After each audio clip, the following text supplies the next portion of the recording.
Amém. Bom dia com alegria mais uma vez.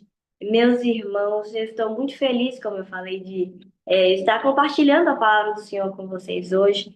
E eu espero que essa mensagem que alcançou meu coração alcance a de vocês também. Para começar, eu gostaria de pedir, quem está aí com a Bíblia, pega a sua Bíblia, abre comigo a passagem de Atos no capítulo 2.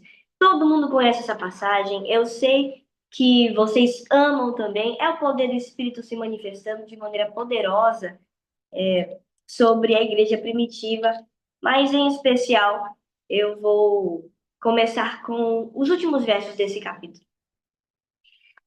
Atos 2, a partir do verso 42, eu quero convidar você a ler comigo.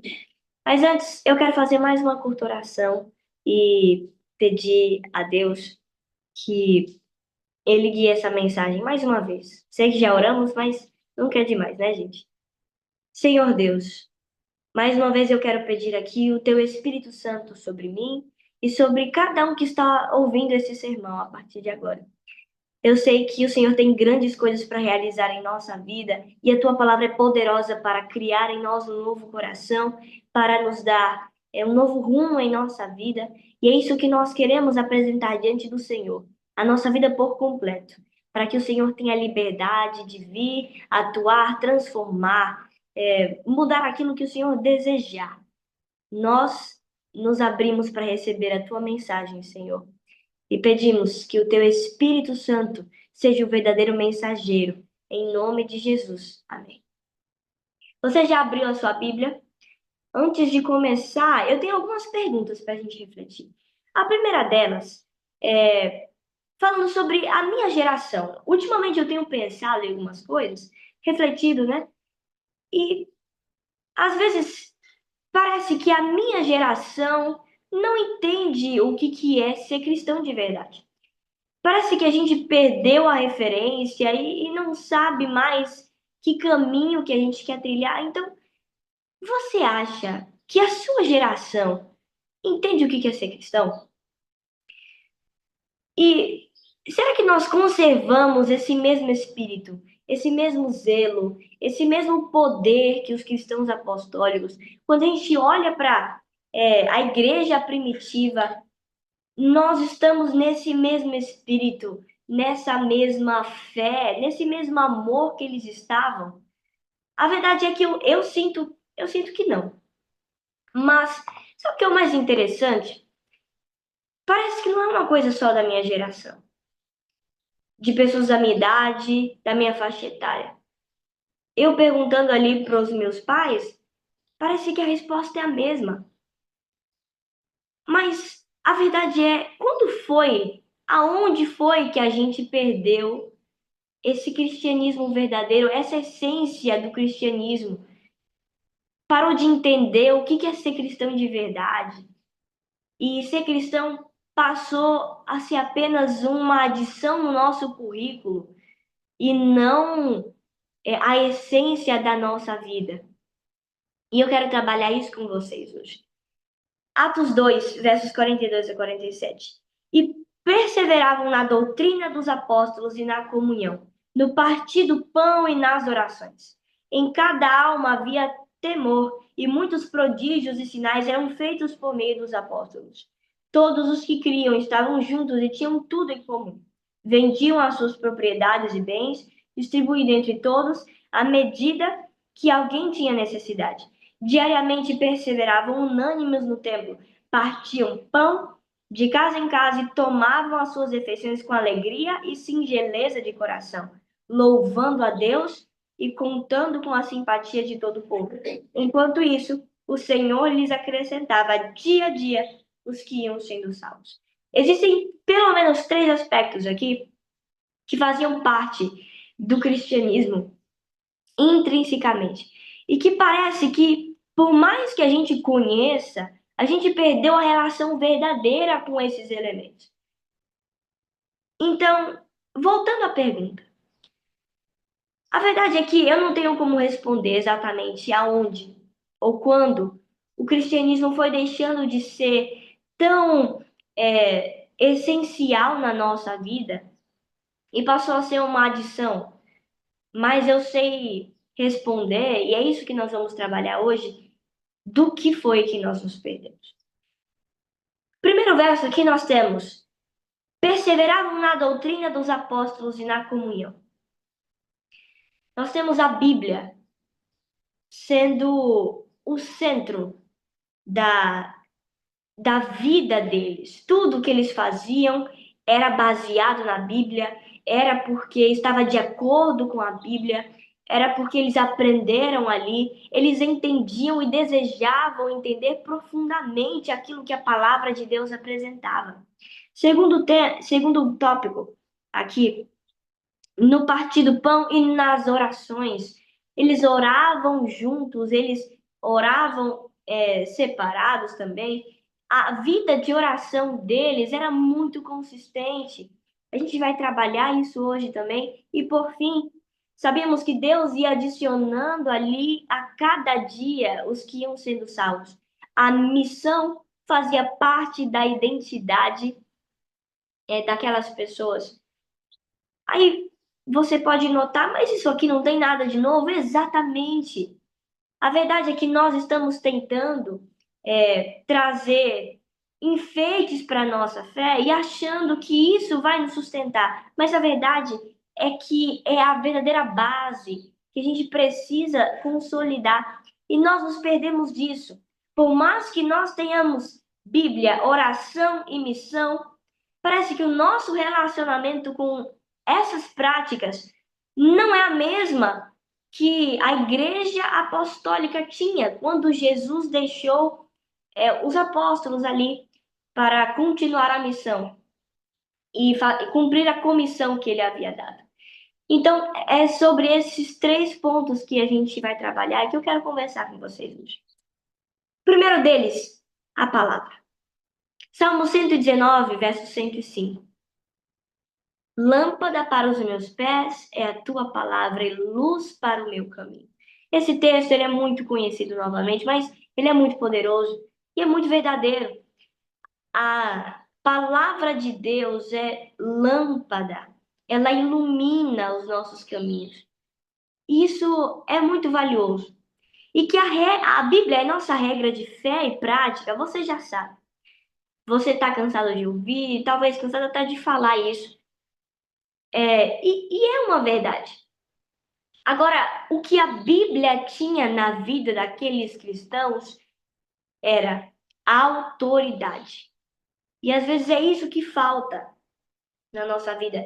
A Bíblia, ela é lida muitas vezes, diariamente inclusive, mas a autoridade que ela deveria exercer sobre a nossa vida, ela não é exercida. Então, o que significa a Bíblia ter autoridade sobre mim? É eu permitir que todas as minhas ações, as minhas palavras, tudo que eu sou seja moldado, seja santificado pela palavra de Deus. E era assim que os primeiros cristãos viviam. Se era para estabelecer uma regra dentro da igreja, se era para entender determinado tópico, determinado assunto, era para a Bíblia que eles corriam. E era isso, o centro da vida deles era a palavra de Deus. E foi assim que Jesus deixou a igreja dele aqui na terra. Mas como é que isso foi se distanciando da gente? Vamos entender um pouquinho da história aqui. Nos primeiros séculos, os primeiros cristãos ali tinham a Bíblia como realmente a autoridade da vida deles. Mas logo ali no segundo, terceiro século, surgiram algumas heresias, alguns movimentos que, apesar de se alinharem e se relacionarem ao cristianismo, eles traziam algumas coisas novas. O exemplo desses é o gnosticismo, que foi um movimento muito forte nos primeiros séculos ali e que trazia essa ideia de existem algumas coisas que você não sabe, algum conhecimento secreto que você precisa conhecer e que começa a enfraquecer a autoridade da palavra sobre aquelas pessoas que estavam ali naquela época. Então, era assim, você precisa de um conhecimento a mais que a Bíblia não revela. Você precisa saber de algumas coisas que nem todo mundo sabe. E é claro que nós temos que dedicar a nossa vida para estudar a palavra e saber mais e mais daquilo que nós não sabemos. Mas aquilo que nós precisamos saber está aqui na Bíblia e não em qualquer outra fonte. Isso que os primeiros cristãos entendiam que nós precisamos entender. Aqui nós temos um tesouro. Nós temos algo que precisa ser explorado, entendido, todos os dias compreendido, cavado profundamente. Nós temos coisas poderosas que a Bíblia nos revela e que nós precisamos entender, mas vem da Bíblia, vem da palavra de Deus e não de qualquer outra fonte. Segundo ponto, no quarto século, a igreja se tornou a religião oficial do Estado. A partir daí começam a surgir algumas tradições e se colocar junto com a Bíblia como inspiração divina. Então, começa a se guardar essas tradições que eram de origem apostólica, mas que eram não escritas. A Bíblia não trazia essas tradições e a tradição passou a ser a lente interpretativa para a Bíblia, até o ponto que ela foi colocada acima. Isso, perdão, gente, enfraqueceu, na verdade, a autoridade da Bíblia sobre os cristãos daquela época. E olha que coisa interessante. Agora não era mais aquilo que a Bíblia diz, aquilo que Deus falou através da sua palavra, é aquilo que a tradição fala.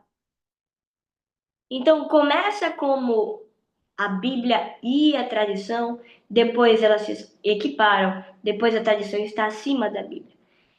Depois de bastante tempo, veio a Reforma Protestante. E novamente a Bíblia é exaltada, é colocada como aquilo que nós precisamos, apenas não as tradições, não as coisas que o mundo pode ensinar, nem mesmo as tradições da igreja, né? Mas aquilo que a Bíblia diz, é isso que deve mover a vida do crente, aquele que se converte, deve ser guiado pela palavra de Deus. Isso é muito enfatizado na época da Reforma.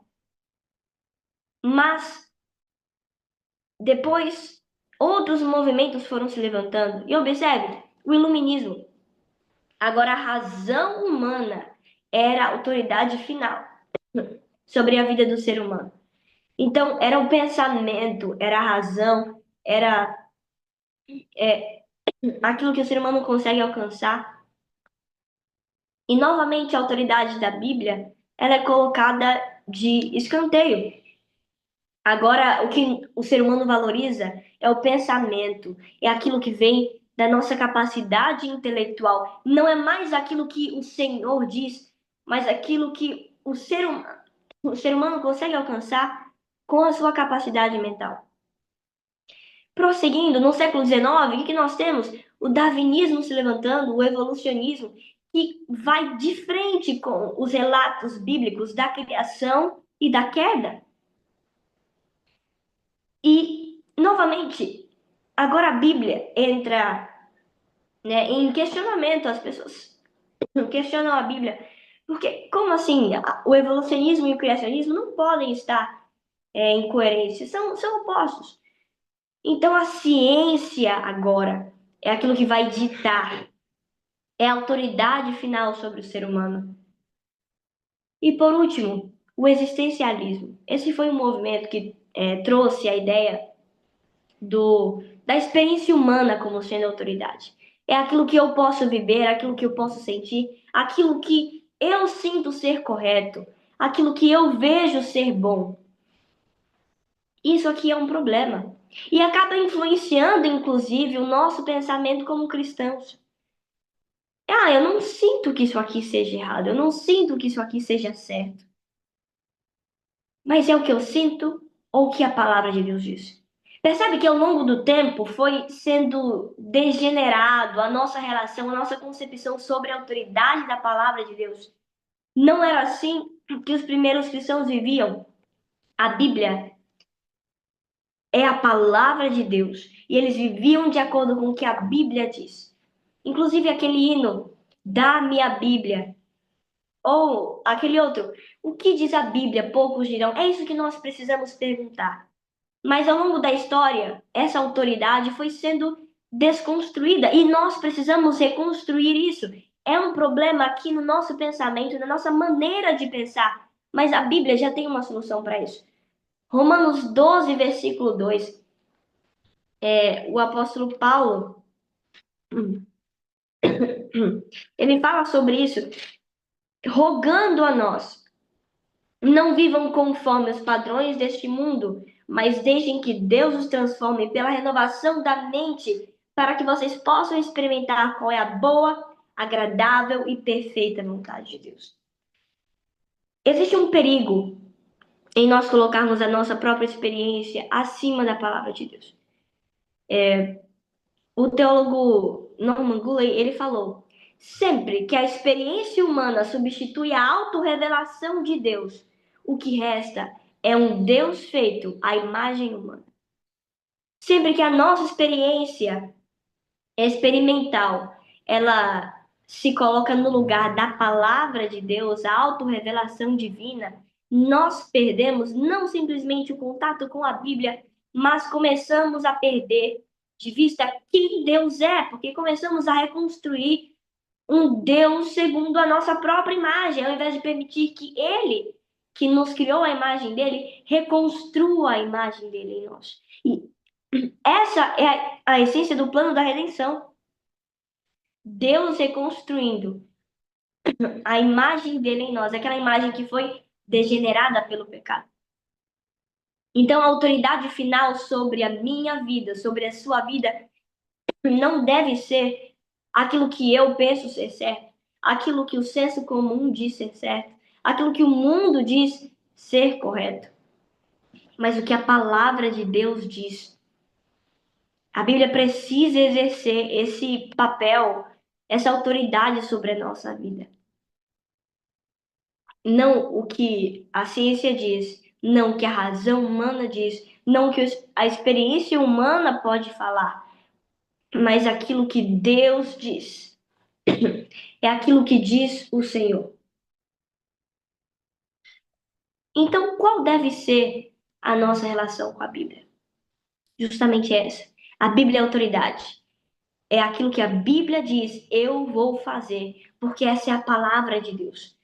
É importante a gente saber também alguns aspectos. A Bíblia, ela é inspirada por Deus. Segundo Timóteo 3,16, toda a Escritura é inspirada por Deus e útil para repreensão, para educação na justiça, para repreensão, para correção, para educação na justiça, a fim de que o servo de Deus seja perfeito e perfeitamente habilitado para toda boa obra. O que significa que a palavra, a escritura, é inspirada por Deus. Se a gente for entender o que isso é literalmente, toda a Bíblia é soprada por Deus, é sopro de Deus. E isso os primeiros cristãos entendiam, primeiro, como sendo a palavra do Senhor. Ele usa os escritores, os autores, para comunicar uma mensagem que não vem dos autores, mas dele. Então, toda vez que eu abro a palavra de Deus, eu preciso me perguntar: o que é que Deus quer falar comigo hoje? O que Deus quer mudar na minha vida hoje? E tenha certeza, todas as vezes que você e eu abrimos a Bíblia perguntando: Senhor, o que é que o Senhor quer falar comigo? Quais são os pecados que eu preciso abandonar? O que é que precisa ser vencido na minha vida? Abre os meus olhos e me permite entender aquilo que a Bíblia está dizendo. Ele vai atender essa oração. O que é que Deus está comunicando a mim? Então, ouça a voz de Deus. Mas isso exige tempo, exige eu parar, sentar, abrir a Bíblia e meditar com calma e com fome naquilo que a palavra de Deus revela. E nós temos isso hoje. Nós estamos com muita pressa para as coisas espirituais, quando nós deveríamos parar e ouvir aquilo que Deus tem para nos dizer. É muito perigoso, a gente está numa vida muito corrida e acaba fazendo esse nosso momento, esses momentos com Deus, de maneira muito apressada e a gente não consegue absorver aquilo que Deus tem para nos falar. Isso é terrível. Os primeiros cristãos valorizavam a palavra de Deus e passavam o tempo meditando nela. Olhe para a vida de Jesus, acordava cedo para examinar as escrituras, para entender aquilo que a Bíblia dizia. Segundo ponto, tenha intimidade com a Bíblia. Saiba como utilizá-la em todos os momentos do seu dia. Por menor que seja, por mais momentânea que seja aquela situação, tenha um verso bíblico para você se apoiar, para alimentar o seu coração. E quando vier uma dificuldade mais difícil, mais intensa, tenha a Bíblia para ser o seu conforto. E mais do que isso, a Bíblia cura. Eu vou compartilhar com vocês uma história que aconteceu comigo.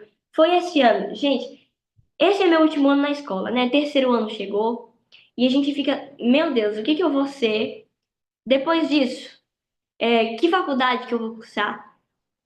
Que caminho que eu vou seguir? E às vezes isso traz muita ansiedade para o nosso coração. Que curso que eu vou fazer? Será que eu vou conseguir prosseguir na minha carreira profissional? E isso estava me incomodando muito nesses primeiros meses desse ano.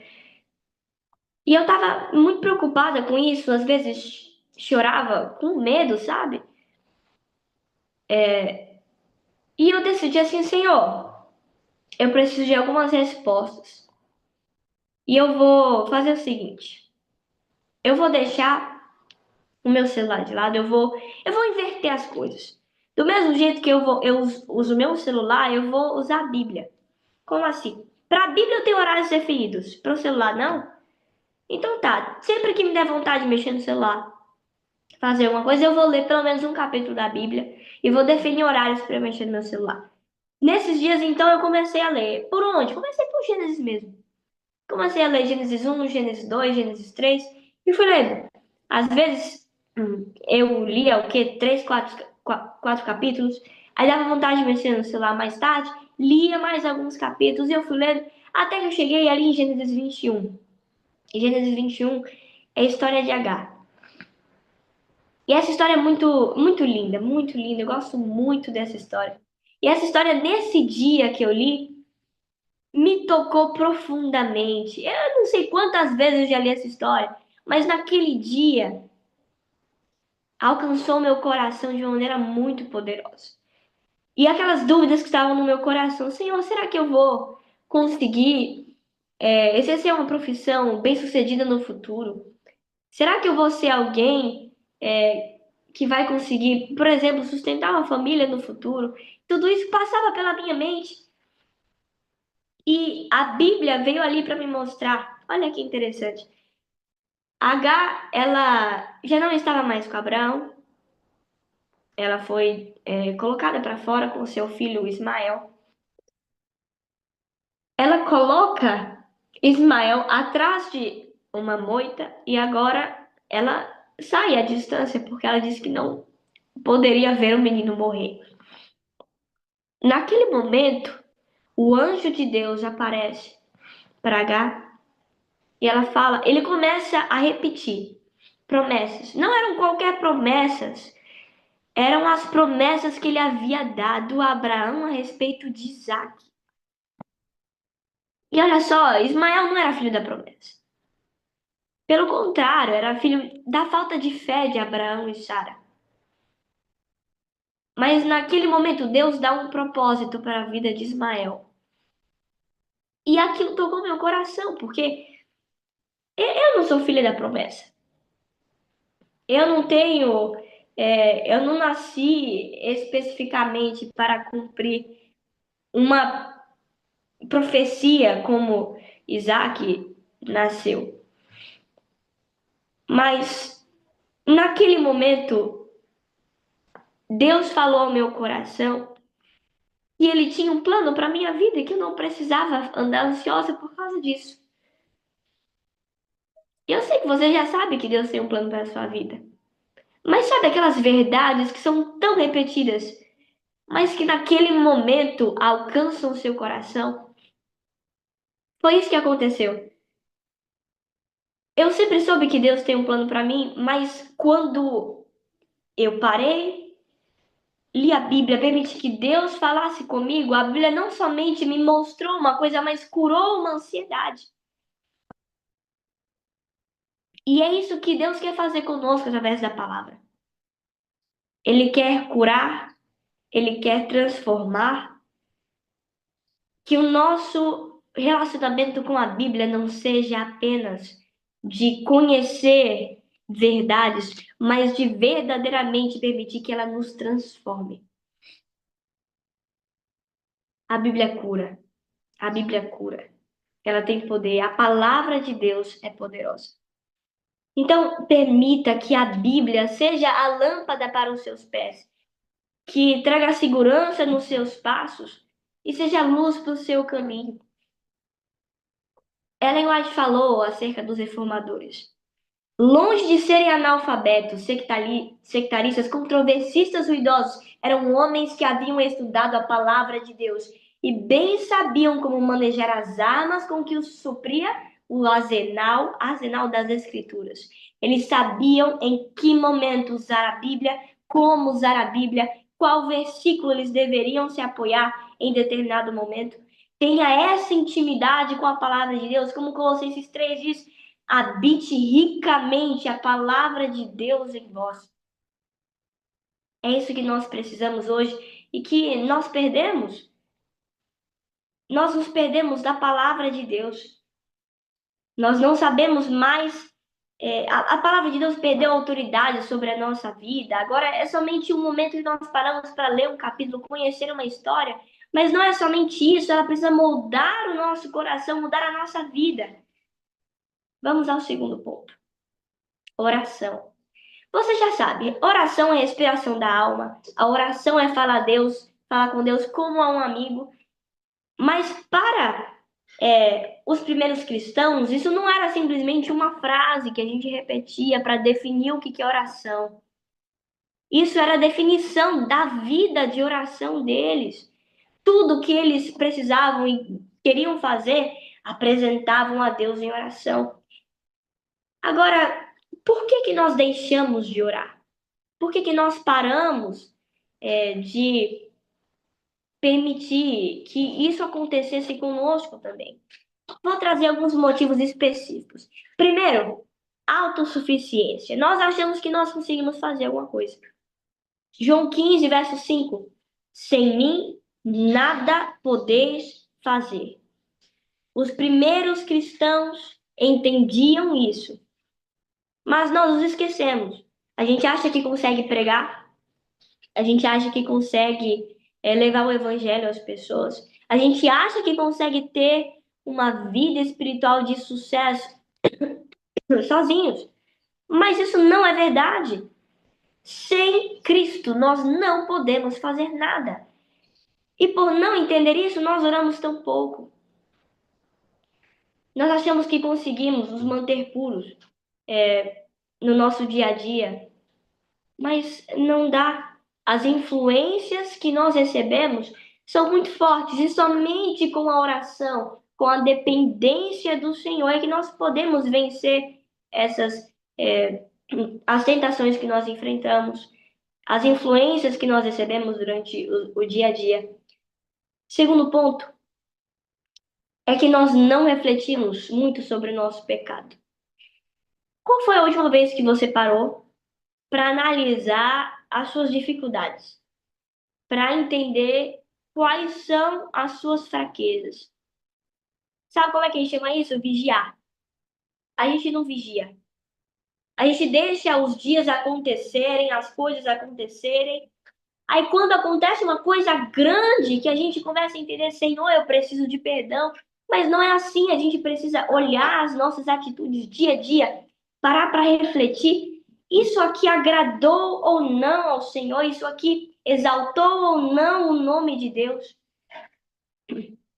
Nós refletimos muito pouco sobre quem nós somos. E por não entender que nós somos pecadores, nós oramos pouco, porque nós damos menos valor à graça de Deus.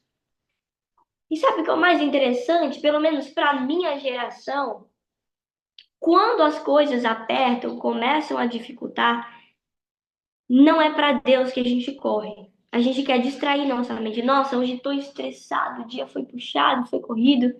O que que eu faço? Pego meu celular e quero relaxar com qualquer coisa que eu encontrar ali. Só que não é assim que deveria funcionar. Quando eu estou angustiado, não é para a distração que eu devo recorrer. É para Deus, é dobrar os joelhos e dizer: Senhor, eu preciso que o Senhor me reconecte à verdadeira fonte de felicidade, de restauração. É ali que nós precisamos nos reatar ao Senhor. E terceiro ponto é que nós não colocamos oração como a prioridade. Veja, para a Bíblia, a gente tem horários para ler. Para as outras atividades, não. É a gente ir fazendo e fazendo e não para até completar aquilo. Mas será que a gente está dando o verdadeiro valor à oração e à comunhão com Deus como a gente deveria? A verdade é que não. E para a igreja primitiva, a oração era um passo essencial para fazer qualquer coisa. Então, olhe, Jesus disse: não saiam de Jerusalém até receberem o Espírito. O que que eles fizeram? Começaram a orar. Oraram 10 dias orando até que a promessa se cumpriu. E ali, um grande resultado evangelístico. Olha que coisa poderosa. E é na oração que nós desenvolvemos intimidade com Deus, por isso é tão importante. Não adianta simplesmente estar conhecendo a Bíblia, mas eu também tenho que falar com Deus. É nisso que se constrói intimidade, amizade, relacionamento. E é isso que Deus quer fazer conosco.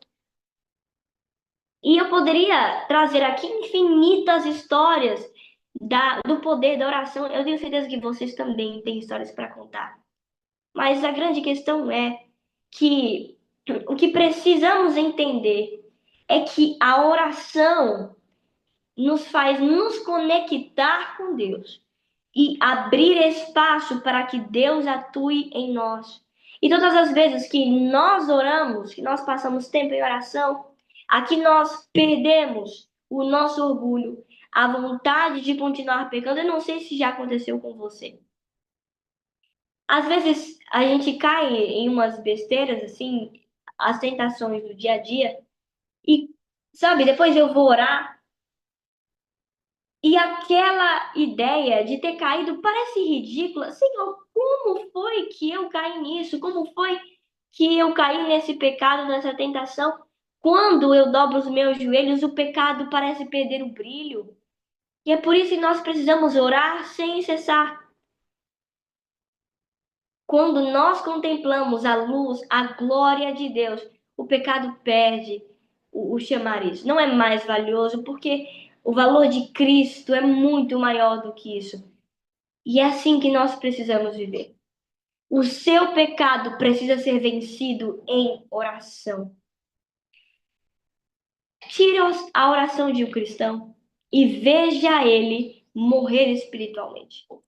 Veja o estrago que a fé o estrago na fé desse cristão em poucas semanas. E é pela oração também que nós estamos sendo restaurados à imagem do Senhor. Pela oração nós recebemos o Espírito, que é aquele que dá um movimento e vida ao nosso cristianismo. Por fim, vamos trabalhar no terceiro ponto, a missão. 1 Coríntios 9:16 o apóstolo Paulo, ele exclama: ai de mim se não pregar o evangelho. Pregar o evangelho não era simplesmente uma parte do cristianismo, era o cristianismo deles. Então, eles não saíam para fazer uma missão de 3 dias, de uma semana, de um mês, de um ano. Missão era a vida deles. Agora, sabe o que me impressiona? Tudo isso são coisas que nós conhecemos e que nós fazemos. É ler a Bíblia, é orar, é participar de missão Caleb, é fazer uma missão em determinado lugar, em determinada situação. Mas parece que o peso que isso exerce sobre a nossa vida é diferente. Não tem aquela importância que tinha para os primeiros cristãos. Sabe qual é a grande questão? A gente adicionou o cristianismo como sendo mais uma característica nossa, quando na verdade deveria ser a nossa identidade. E missão não é eu separar um tempo para fazer isso. É tudo que eu fizer precisa ser algo que revele a Deus. A missão sempre foi uma característica essencial na igreja primitiva. Olha ali, tantas ameaças, parem de pregar e vocês serão soltos. E eles não pararam. Tudo que eles faziam era para alcançar pessoas. Os milagres que eram feitos era para mostrar, revelar o poder de Deus. As palavras que eles falavam, as organizações da igreja. Veja o apóstolo Paulo, quando ele diz, ai de mim se não pregar o evangelho, é porque pregar o evangelho era algo tão precioso para ele que ele não poderia viver sem isso. Era negar o evangelho, não pregá-lo. Isso é interessante porque a gente às vezes é cristão tão silencioso, às vezes nós somos tão quietos em relação à mensagem que nós recebemos, que parece que ela não tem valor para a gente. E a verdadeira missão, ela acontece no lugar do nosso dia a dia, seja na escola, no trabalho, dentro de casa. É ali que a nossa missão precisa ser cumprida. É com os nossos colegas, com os nossos amigos, com aqueles que estão ao nosso redor. Na época da Reforma Protestante, a Igreja Romana, ela sugeriu aos reformadores que eles fizessem um acordo. Depois do Edito de Worms, eles proibiram, a ideia era essa, proibir que qualquer outra área que o cristianismo evangélico, protestante, não houvesse chegado, ali eles não poderiam conseguir nem mais um convertido. E eles propuseram o seguinte: vocês estarão em paz conosco. Vocês vão poder adorar da maneira como vocês querem. Vocês podem acreditar no que vocês quiserem, desde que não haja nenhum novo convertido. E os reformadores, os cristãos daquela época, olharam para aquela situação. E olha quanta vantagem tem, né? Eles podem adorar a maneira que eles quiserem. Eles podem ter o culto dele no lugar que eles quiserem.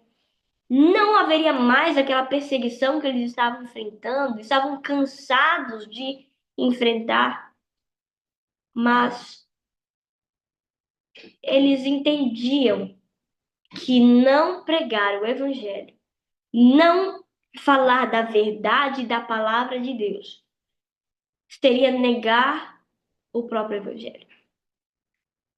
Nós rejeitaremos esse acordo, esse decreto. Foi isso que eles disseram.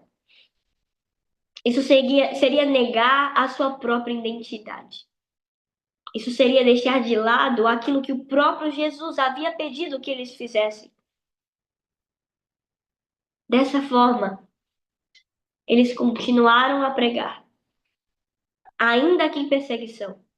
Perderemos tudo, a coroa,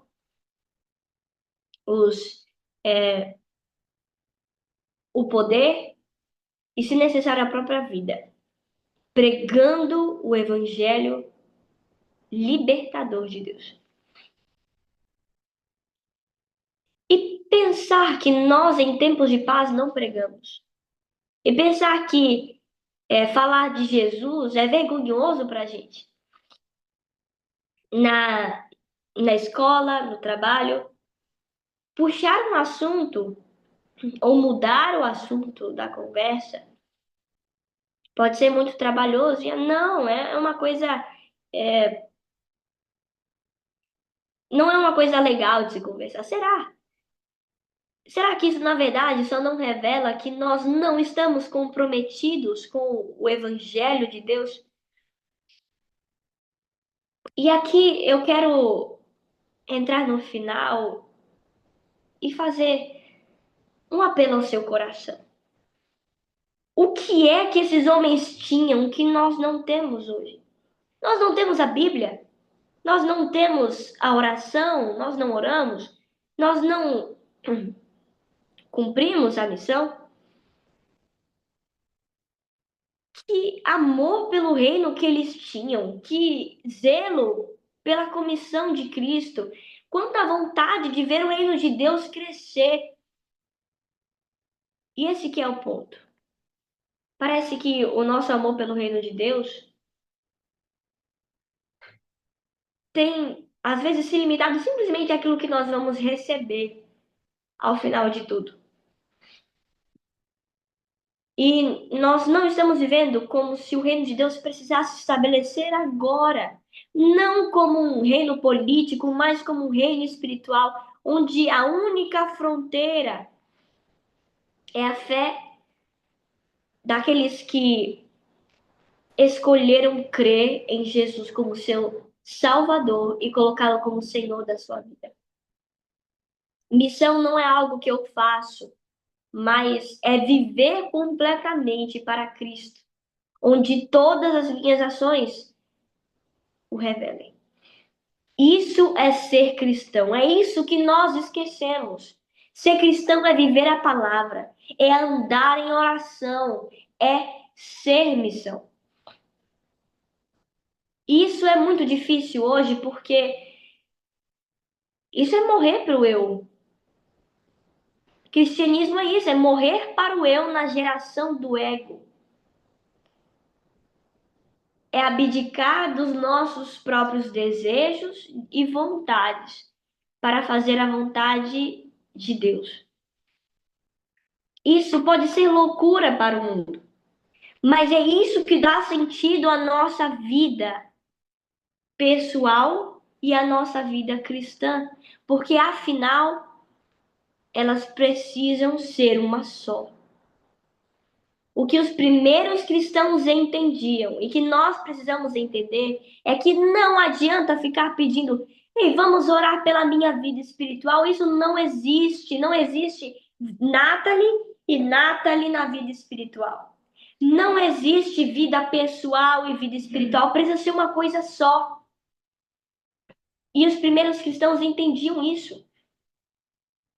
Quer comais, quer bebais, quer façais qualquer outra coisa, façam para a glória de Deus.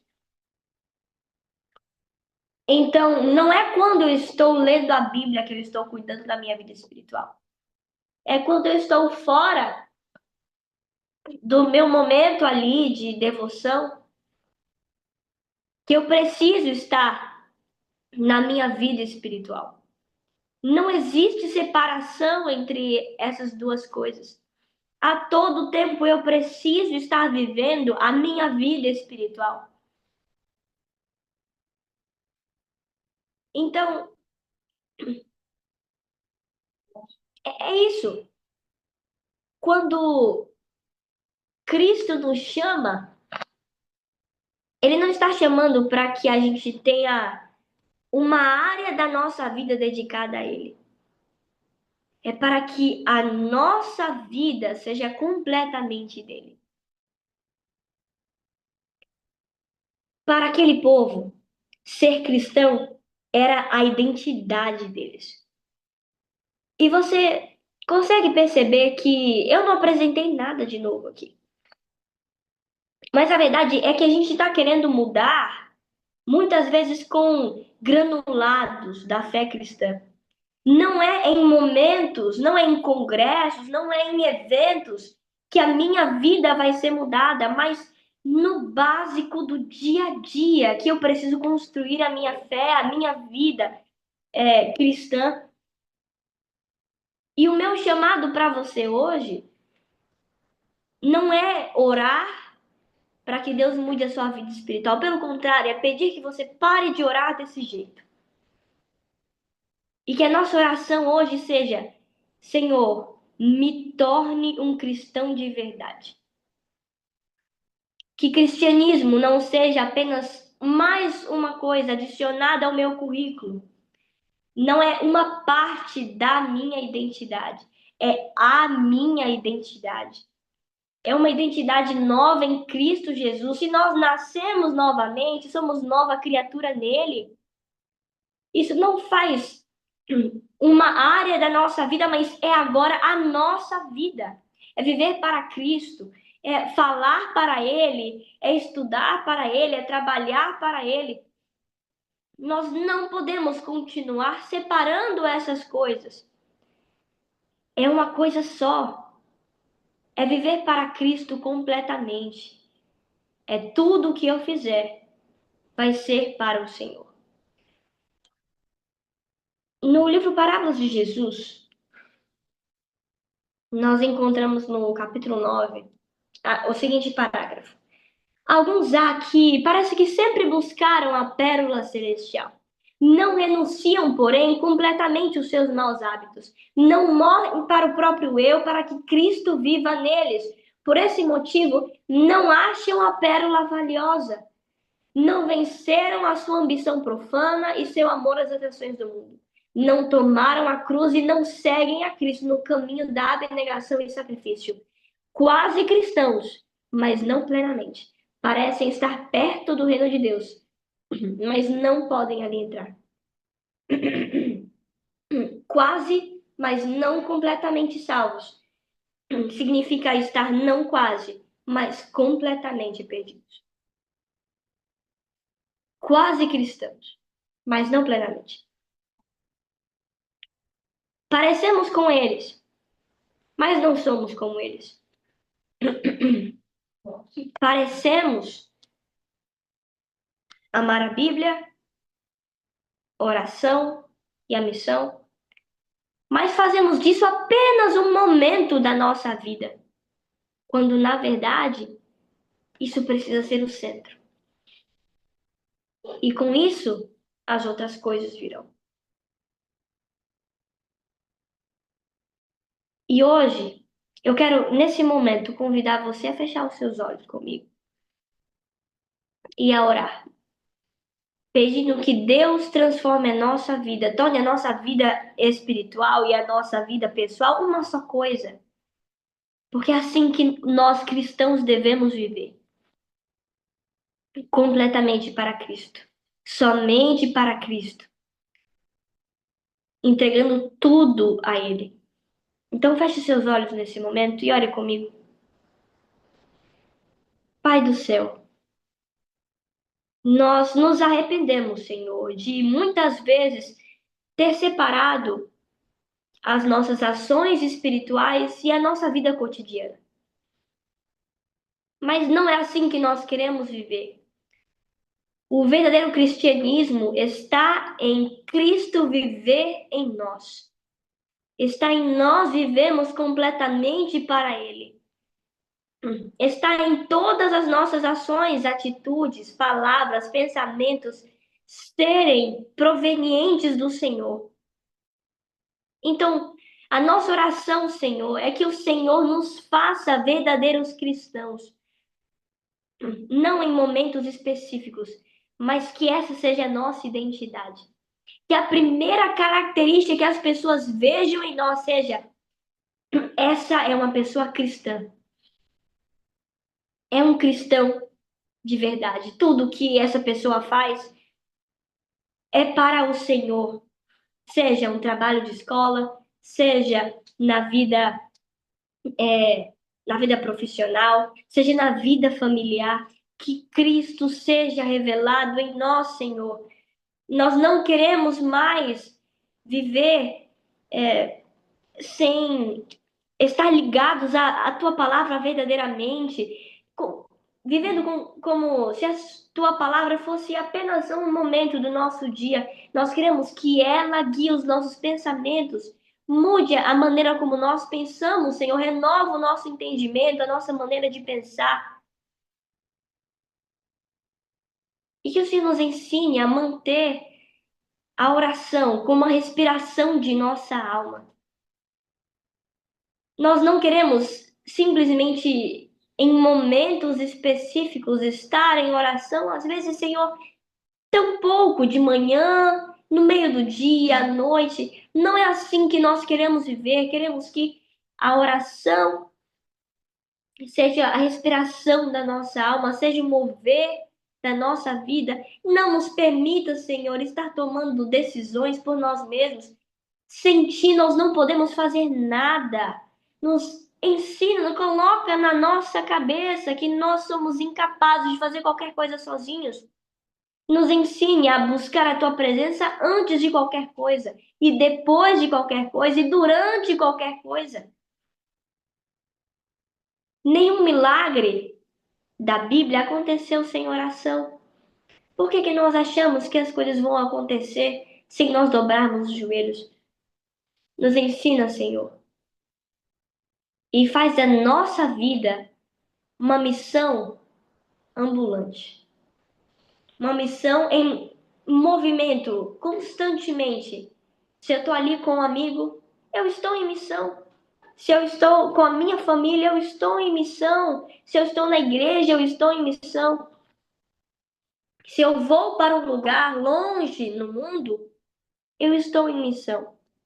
Que essa seja a nossa vida, a nossa identidade. Já chega, Senhor, de viver para nós mesmos e dedicar momentos ao Senhor. Pelo contrário, nós queremos viver para Ti, nós queremos viver em Ti e queremos que Cristo viva em nós. Porque foi assim que Paulo falou que ele vivia. Não sou mais eu quem vivo, Cristo vive em mim. Esse é o nosso desejo. Esse é o cristianismo que parece que foi perdido, que foi esquecido. Nós queremos relembrar e viver isso para que as pessoas consigam enxergar esse exemplo em nós e também buscar ao Senhor dessa maneira. Quase cristãos, mas não plenamente. Não é isso que nós queremos para a nossa vida. Nós queremos ser cristãos e isso ser a definição da nossa identidade. Em Cristo, para Cristo, por meio de Cristo. Faz essa obra em nós, Senhor. Em nome de Jesus, nós pedimos a Ti. Amém. Amém. Amém. Miudinha, mas bate forte.